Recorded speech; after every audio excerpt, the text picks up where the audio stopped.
Esta historia comienza en 1950, en el sector sur de Santiago de Chile, cuando mucha gente se vino del campo a vivir a la capital para obtener mejor calidad de vida. Como pueden ver, condiciones bastante precarias. Eso eran las viviendas, hechas de cartones, latones, incluso basura. Era una ciudad, entre comillas, una toma, que no tenía calles, ni luz eléctrica, ni agua potable y mucho menos alcantarillado. Pero quiero que se fijen en los protagonistas de hoy, los niños. Niños flacos, desnutridos, silenciosos, tristes, pero sobre todo, invisibles. Para darles mayor contexto, Chile en 1950 era un país de 6 millones de habitantes, con $400 per cápita de ingreso, un 25% de analfabetismo y un 40% de mortalidad infantil. Es decir, un poco menos de la mitad de este auditorio hoy día no hubiera superado los 5 años de edad. Para darle algo de texto a estas cifras que parecen un poco frías, quiero traer a escena al héroe de esta historia, el doctor Fernando Monkeberg, la persona que logró erradicar la desnutrición en Chile. Una historia que de verdad me inspiró y por eso la quise hoy día hacer este pequeño homenaje también a él. Él comentaba, después en sus memorias, que los niños morían como moscas. Eran tantos que ni siquiera se le hacían autopsia. Estos niños eran considerados angelitos, que después cuidaban a sus hermanos que quedaban en la tierra y que de alguna manera seguían sobreviviendo. Él también mencionaba que la elevada tasa de analfabetismo, con alta deserción escolar, se debía a que éramos duros de cabeza y porque teníamos acentos indígenas. Esa era la concepción de la época, ese era el conocimiento que había en esa época.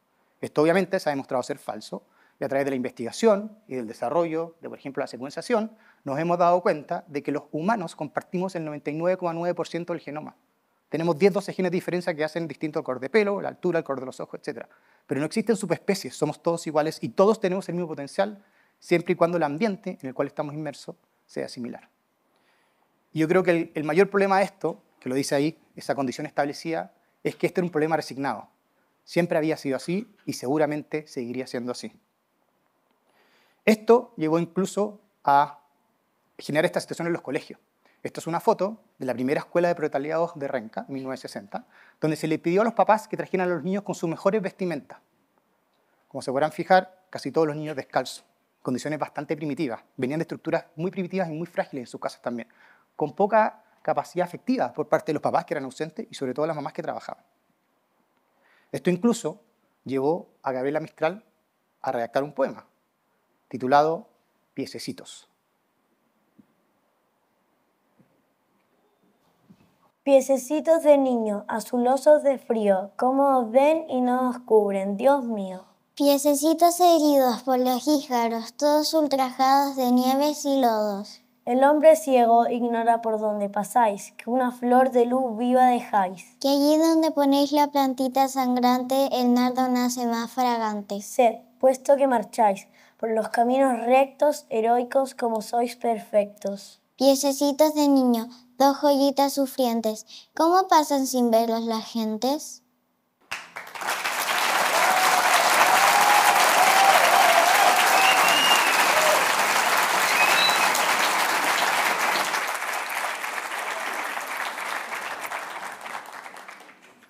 Extraordinario, ¿no? Esta era la situación que estábamos en Chile. Teníamos este ciclo vicioso, lamentablemente. Una condición de pobreza crónica, como lo comentaba el doctor Monkeberg. Obviamente esto generaba la desnutrición infantil y esto hacía que tuviéramos retardo tanto físico como cognitivo de todos nuestros niños.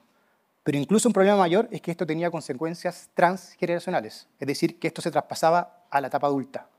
Y por lo tanto estábamos condenados a vivir en el subdesarrollo. En estas condiciones estábamos criando a los líderes de Chile y del futuro. Este era nuestro futuro, no teníamos mayor escapatoria.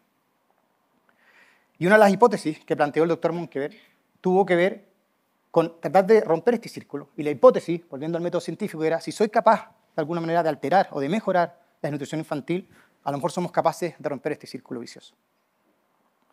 Y lo que más impactó de su historia, cuando leí un libro que se titula Contra viento y marea, que es extraordinario y se lo recomiendo a todos, es cómo a través del conocimiento podemos cambiar realidades. Y esto es un poco lo que hacemos, lo que yo pienso que hago en la Universidad de los Andes, en nuestro rol de dirección de innovación, de cómo somos capaces de articular ese conocimiento para mejorar la calidad de vida y cambiar esas realidades de las personas. Obviamente, Ahora les voy a relatar en el modelo de la quíntuple hélice los distintos impactos que esto tuvo. Partamos por el ámbito social. Esto está claro que estamos sumidos en este círculo vicioso de pobreza, desnutrición y subdesarrollo. Piensen que las madres hablaban con 120 palabras en un día, cuando el promedio usual son 20.000. O sea, el poco estímulo que tienen estos niños, insisto, cognitivo, pero también afectivo. Pasamos al ámbito académico. El doctor Monkeberg logró reunir un equipo multidisciplinario de bioquímicos, sociólogos, estadísticos, economistas, pediatras, obstetras, enfermeras y nutricionistas. Y una de las primeras cosas que observaron es que el niño, desde que está en la época fetal, requiere de una nutrición adecuada. Eso ahora parece bastante obvio, pero en esa época uno se imaginaba y pensaba que los fetos, los guaguas que estaban por crecer, eran simplemente un parásito, que independiente de la condición de la madre, iban a nacer de manera normal. Y eso no era así. Eso fue lo que se investigó. Como soy científico, me voy a meter un poco en la investigación de manera muy somera, pero para contarles, por ejemplo, que nuevamente partimos por la observación. Ahí tienen primero dos lactantes. A mano derecha, un lactante normal, con una nutrición normal, y a mano izquierda, un lactante, obviamente, con una severa condición de desnutrición. Las consecuencias físicas son bastante obvias, ¿cierto? El doctor Monkeberg incluso llegó a desarrollar ciertas técnicas, como la técnica de transiluminación, que consiste básicamente en iluminar la cabeza de los niños, el cráneo, y ver cuánta luz se propagaba. En los niños desnutridos, que tenían poco desarrollo de materia gris o cerebral, esa propagación era mucho mayor, y en los niños que tienen un desarrollo normal, esa propagación de luz era mucho menor. Entonces pudo de alguna manera medir cuantitativamente este desarrollo. Pero no siendo suficiente esto, él quería investigar qué es lo que pasaba también dentro de sus cabezas, y para eso utilizó lo que se llaman las preparaciones histológicas, que no es nada más que teñir neuronas, obviamente, de niños que habían fallecido, ya sea por causa natural, que estaban bien nutridos, o por desnutrición. Y aquí viene una foto que compara dos tipos de neuronas, y van a ver de manera muy clara, como el del lado derecho, nuevamente, un niño, entre comillas, con una buena nutrición, que tiene una ramificación neuronal bastante obvia, son como árboles y sus ramas, ¿cierto? Y el del lado izquierdo es una neurona bastante aislada. Eso eran las neuronas de los niños, insisto, con nutrición y con estímulo afectivo, versus los niños desnutridos. Se veía de manera histológica. Esto incluso llevó a cambiar algunas leyes de los niños que eran cuidados por el Estado, el actual Sename. ¿Qué es lo que pasaba? Se les obligó a las enfermeras a abrazar a los niños 2 veces al día para poder estimular y generar esta caricia y esta capacidad socioafectiva. Imagínense abrazar a sus niños solamente 2 veces al día. Eso era la condición que gracias a esta investigación se empezó a realizar. Y lo último es que se empezó a hablar del concepto de gasto calórico. Todo lo que nosotros ingerimos y la nutrición se iba principalmente a 2 fuentes importantes que ellos descubrieron. El 20% para mantener el sistema inmunológico, es decir, para defendernos de virus, bacterias y enfermedades. Incluso niños que estaban desnutridos cuando se les vacuna generan menos anticuerpos, por lo tanto tienen una menor resistencia. Y el segundo concepto fue el concepto de la homeostasis celular, que no es nada más que mantener el control y el equilibrio de la célula para que se pueda duplicar y de alguna manera crecer de manera normal. El 40% de lo que ingerimos es para mantener esta homeostasis celular o este equilibrio interno de la célula. Por lo tanto, tenemos un 60% de lo que nutrimos, que es un gasto calórico muy importante. Como preparaba la charla, traté de hacer una analogía. Esto es básicamente como si estuvieran todo el día con el modo ahorra batería. Imagínense a los niños, de alguna manera con el freno a mano, de no poder desarrollar todo su potencial. Esto era lo que estaba pasando a estos niños. Esta investigación, obviamente, llevó a cabo a que el doctor Monkeberg, además, tuviera que lidiar con el Estado, en el buen sentido. Y tuvo que articular a distintos líderes que estuvieron en ese minuto en el país, de distintos bandos políticos. Y lo más importante es que logró convencer a todos de que hicieran políticas de Estado y no de gobierno. Políticas de Estado que trascienden a las personas, políticas que continúan, porque él sabía que se requerían de 2 o 3 generaciones para cambiar esta realidad en el país. Él incluso ayudó a la Ley de Servicio Nacional de Centros de Salud, creando más de 2.200 centros, se crearon las primeras escuelas, las primeras universidades, y también el CONIN, que es un instituto público que ayuda con niños que tienen una desnutrición muy grave. En el ámbito medioambiental, yo les comentaba la situación precaria en la cual vivían esta gente que se había venido del campo al sur de la capital. El 60% no tenía agua potable y el 80% no tenía alcantarillado. Volviendo un poco a lo que comentaba el doctor Monkeberg en su libro, vivían en medio de la caca.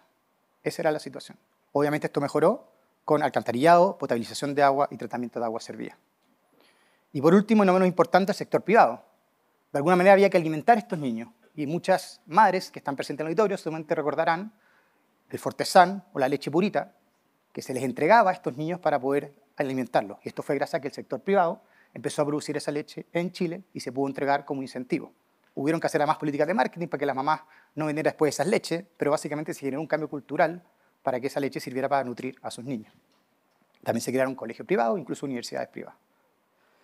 ¿Qué generó esto? Que Chile obviamente diera un vuelco paradigmático. Pasamos de $400 per cápita a 23.000, bajamos en alfabetismo del 25 al 0,1%, lo cual es extraordinario. Si hablamos de impacto, este es un gran impacto. Y obviamente la mortalidad infantil, bajamos del 40% a menos de un 5%. Esto fue algo extraordinario para Chile. Se erradicó la desnutrición, disminuyó la deserción escolar y aumentó la enseñanza media universitaria. Antes el 2% de la gente iba a la universidad. A día de hoy es el 50% del grupo etario, más o menos. Desarrollo económico social del país, surgimiento de la clase media y prosperidad y desarrollo, obviamente, del país. Esto, obviamente, nos generó mucho crecimiento y, de alguna manera, Chile vivió sus mejores años, ¿cierto? Pero nos encontramos ahora en una época de estancamiento. Un estancamiento de producción que también ha generado que en distintos países, no solo en Chile, hay un descontento social. Y una de las causas principales de esto, y que Chile creo que lo hizo muy bien, es porque Chile lo hizo en base a una economía de extracción de materias primas. Chile basa su economía en 3 P's: los piedras, el cobre, los palos, la madera y el pescado, los salmones. ¿Vale? Esa es la economía, la matriz productiva de Chile, extracción de materias primas. Esto obviamente tiene que evolucionar, como toda la vida, y nos tenemos que adaptar. Y un poco la propuesta para este desafío es pasar de esta economía basada en materias primas a una economía basada en el conocimiento y la innovación. ¿Cómo le agregamos valor a esta economía de país? Y ahí hay 3 propuestas, obviamente pueden haber muchas más, pero una, modernizar la educación superior. El rector de la universidad ya lo mencionaba, cómo nos adaptamos de mejor manera para educar a los futuros líderes del país. 2, que Chile además pase a ser un sector y un país de empresas manufactureras, no solamente extractivas. Cómo educamos nuevamente a la población para que trabaje en este tipo de trabajo. Y finalmente, inversión en infraestructura científica tecnológica. Los 3 obviamente se tienen que articular, y como el modelo de quíntuple hélice, se requiere que esto esté de alguna manera coordinado. Para ir terminando la historia, y si tuviéramos que volver a la legua a día de hoy, y les preguntáramos a las madres, que ahora irán de ser abuelas o bisabuelas, ¿cómo están? Seguramente les dirán que por lo menos mucho mejor a nivel de la crianza y la época infantil. Pero tenemos nuevos desafíos, lo vemos ahí en la foto. Temas de seguridad, drogadicción, incluso obesidad. Hemos pasado al otro extremo del péndulo.